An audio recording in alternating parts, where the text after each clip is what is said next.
আজকে মটন রান্না করে দেখাবো তোমাদের। তো মটনটা নিয়ে এসে আমি ধুয়ে নিলাম, তারপরে একটু সেদ্ধ করে নিলাম একটা সিটি দিয়ে। তো তোমরা কেমন করে করো বলবে। কড়াই বসিয়ে দিয়েছি, কড়াইয়ে তেল দিলাম, এরপরে আলুগুলো আমি একটু ভেজে নিলাম, ভেজে তুলে নিলাম। তুলে নেওয়ার পরে তেজপাতা, শুকনো লঙ্কা দিলাম আর পেঁয়াজ দিয়ে একটু ভালো করে নাড়াচাড়া করে মাংসগুলো দিয়ে দিয়েছি। মাংসটা হালকা একটু নেড়ে নেব তেলে। তারপরে তোমার হলুদ গুঁড়ো, আলুটাকে দিয়ে দিলাম, একটু নেড়ে নিলাম। লালার পরে এদিকে মশলা করে রেখেছি, সেই মশলাটা আমি ঢেলে দিলাম।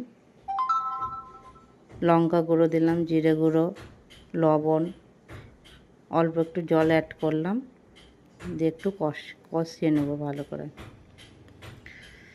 তারপর গরম জল করে রেখেছিলাম, কষানোর পরে গরম জল দিয়ে দিলাম।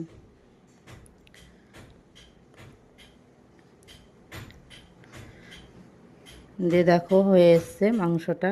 কালারটা কেমন হয়েছে একটু বলবে। প্রথম তোমাদের সামনে এতটা রান্না তুলে ধরলাম, তো দেখতে কেমন হয়েছে বা খেতে তো ভালোই হয়েছে। তোমরা দেখে একটু কমেন্ট করে বলবে কেমন হয়েছে।